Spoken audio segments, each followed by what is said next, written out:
আজকের ক্লাসে আমরা জানব বিবর্ধন সম্বন্ধে। যখন কোনো বস্তুকে দর্পণের সামনে রাখা হয় তো বস্তুটির একটি প্রতিবিম্ব গঠিত হয়।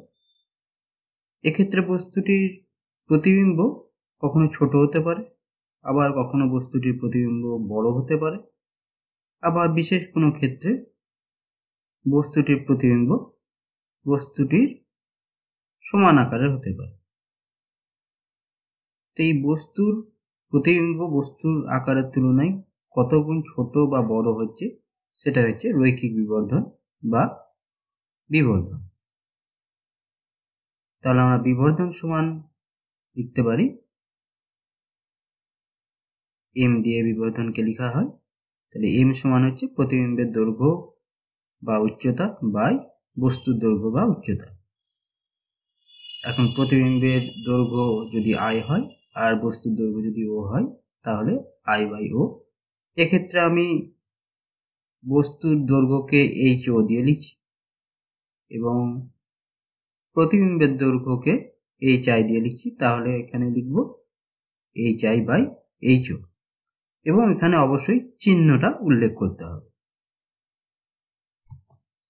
এর আগে আমরা চিহ্নের নিয়মে দুটি নিয়ম সম্বন্ধে জেনেছি।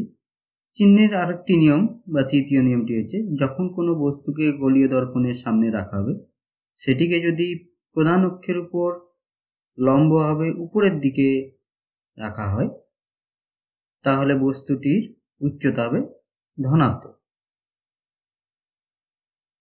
তাহলে এইভাবে যদি বস্তুটি থাকে সেক্ষেত্রে বস্তুর দৈর্ঘ্য হচ্ছে এইচ ও এবং লেখা হয় প্লাস এইচ ও।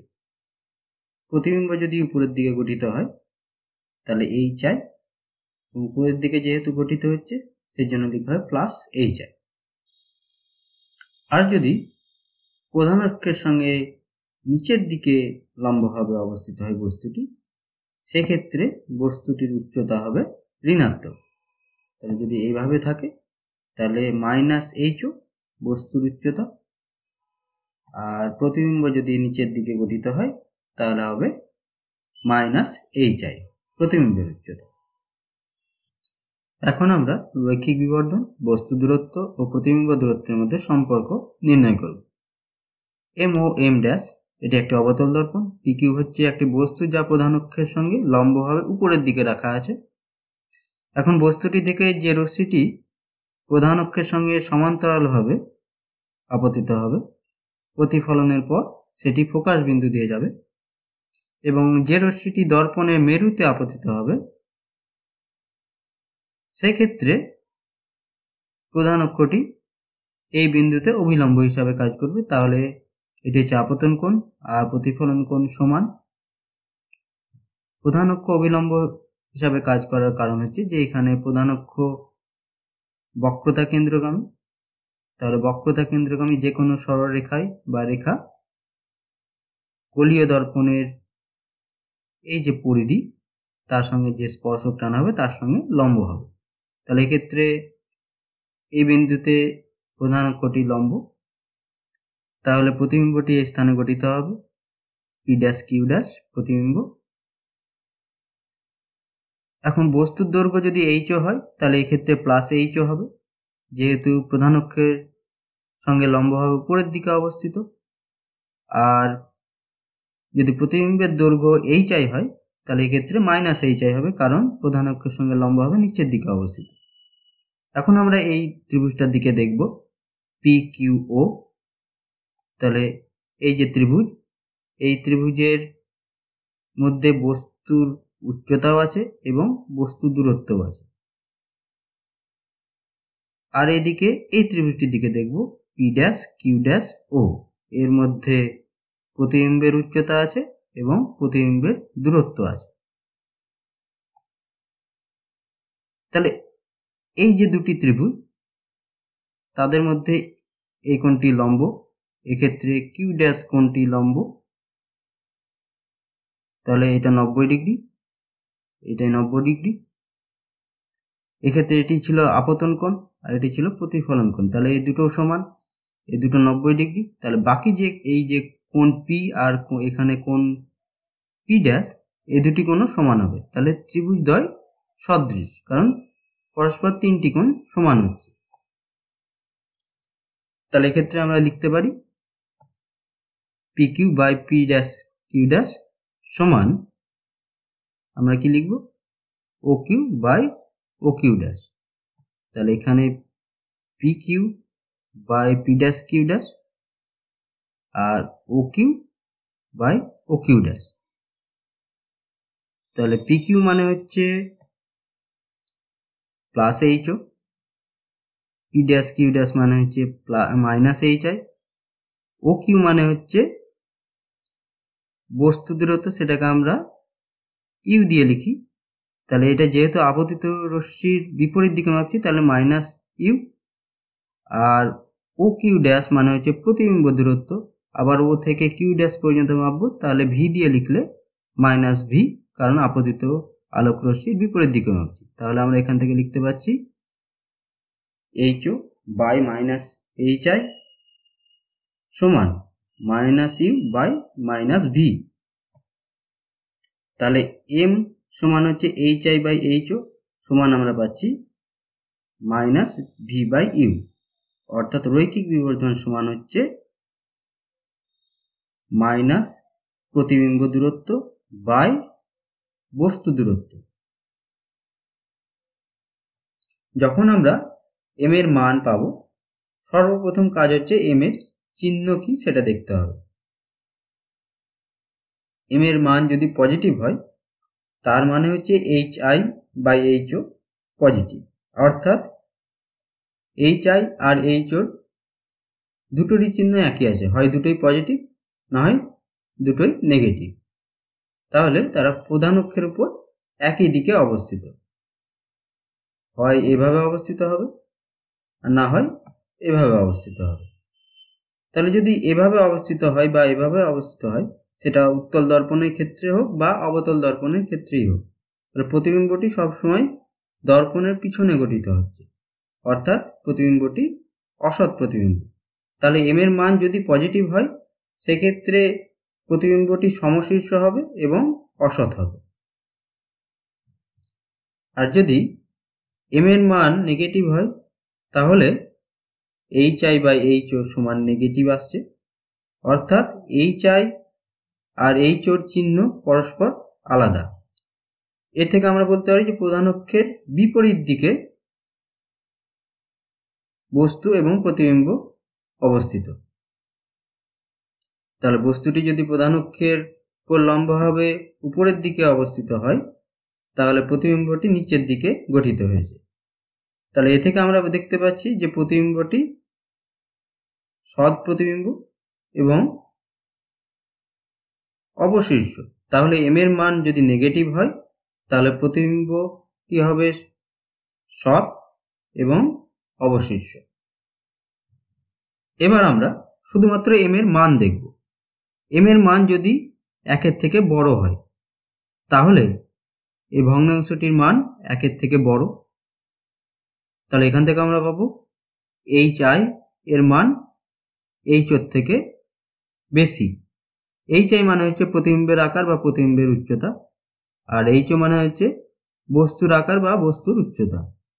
তাহলে এক্ষেত্রে প্রতিবিম্বের আকার বস্তুর আকারের তুলনায় বড় হবে।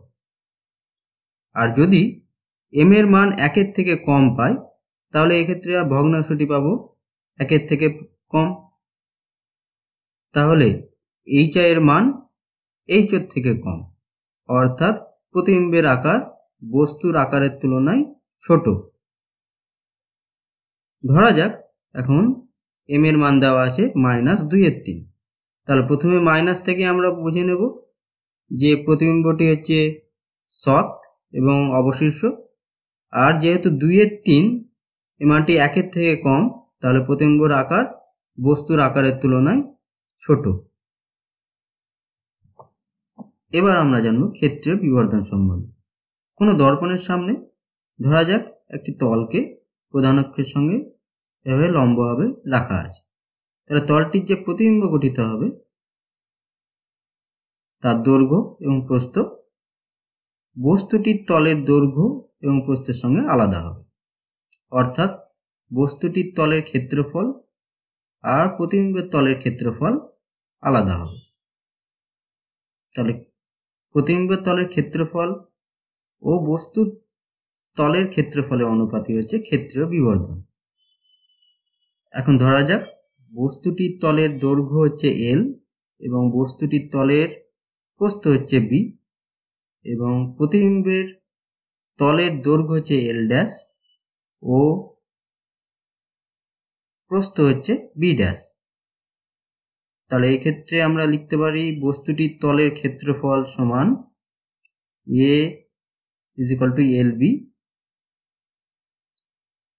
এখন প্রতিবিম্বের দৈর্ঘ্য L' সমান আমরা লিখতে পারি, যদি বিবর্ধন m হয় অর্থাৎ রৈখিক বিবর্ধন যদি m হয় তাহলে L' সমান হবে m গুণিত L, অর্থাৎ m পরিমাণ পরিবর্তিত হবে। B' সমান আমরা লিখতে পারি m গুণিত B। তাহলে প্রতিবিম্বের তলের ক্ষেত্রফল A' সমান আমরা লিখতে পারি L' B'। L' এর মান যদি আমরা বসাই mL গুণিত B' এর মান বসালে mB। তাহলে এখান থেকে আমরা পাবো m² LB। এখন ক্ষেত্রীয় বিবর্ধন সমান যদি আমরা m' দিয়ে লিখি তাহলে তলের প্রতিবিম্বের ক্ষেত্রফল বাই তলের ক্ষেত্রফল। তাহলে তলের প্রতিবিম্বের ক্ষেত্রফল হচ্ছে m² LB আর তলের ক্ষেত্রফল হচ্ছে LB। তাহলে m' সমান আমরা পাবো m², অর্থাৎ ক্ষেত্রীয় বিবর্ধন সমান হচ্ছে রৈখিক বিবর্ধনের স্কয়ার। এবার আমরা অক্ষীয় বিবর্ধন সম্বন্ধে জানব। দর্পণের সামনে প্রধান অক্ষ বরাবর যদি কোনো বস্তুকে রাখা হয় তাহলে বস্তুটির প্রতিবিম্ব প্রধান অক্ষ বরাবর গঠিত হবে। তাহলে এক্ষেত্রে প্রতিবিম্বর দৈর্ঘ্য আর বস্তুর দৈর্ঘ্যের অনুপাতকে অক্ষীয় বিবর্ধন বলা হয়। তাহলে বস্তুর দৈর্ঘ্য মানে হচ্ছে PQ, অর্থাৎ OP থেকে OQ পরিমাণ বিয়োগ দিতে হবে, আর প্রতিবিম্বর দৈর্ঘ্য মানে হচ্ছে OQ' থেকে OP' পরিমাণ বিয়োগ দিতে হবে। তাহলে আমরা OP সমান ধরছি U1, OQ সমান হচ্ছে U2, OQ' সমান হচ্ছে V1 ও OP' সমান হচ্ছে V2। তাহলে PQ সমান হচ্ছে U1 মাইনাস U2 আর P', Q' সমান হচ্ছে V1 মাইনাস V2। তাহলে অক্ষীয় বিবর্ধন বা অনুদৈর্ঘ্য বিবর্ধন m" সমান আমরা পাচ্ছি V1 minus V2 by U1 minus U2। V1 minus V2 মানে হচ্ছে প্রতিবিম্বর দৈর্ঘ্য আর U1 মাইনাস U2 মানে হচ্ছে বস্তু দৈর্ঘ্য। যেহেতু বস্তুর দৈর্ঘ্য এবং প্রতিবিম্বর দৈর্ঘ্য খুব ক্ষুদ্র, তাই আমরা লিখতে পারি V1 মাইনাস V2 সমান হচ্ছে dV আর U1 মাইনাস U2 সমান হচ্ছে du। তাহলে সমান dV বাই du। গোলীয় দর্পণের সমীকরণ থেকে আমরা লিখতে পারি 1/v প্লাস 1/u সমান 1/f। এই সমীকরণ থেকে আমরা u এর সাপেক্ষে অবকলন করলে পাবো minus 1/v² dv by du minus 1/u² সমান 0। f যেহেতু ধ্রুবক তাহলে এটা 0 হয়ে যাবে। এখন এই সমীকরণ থেকে লিখতে পারি dv বাই du সমান মাইনাস v² বাই u²। যদি আমরা v² কে এই দিকে নিয়ে যাই আর মাইনাস 1/u² কে এই দিকে নিয়ে যাই তাহলে মাইনাস v² বাই u² আসবে। আবার আমরা রৈখিক বিবর্ধন সমান জানি যে মাইনাস v বাই u। তাহলে এই ক্ষেত্রে আমরা লিখতে পারি m² সমান v² বাই u²। তাহলে আমরা এবার v² বাই u² এর জায়গায় কি বসাতে পারি m²। তাহলে আমরা পাবো dv বাই du সমান হচ্ছে মাইনাস m², অর্থাৎ অনুদৈর্ঘ্য বিবর্ধন বা অক্ষীয় বিবর্ধন সমান মাইনাস রৈখিক বিবর্ধনের স্কয়ার।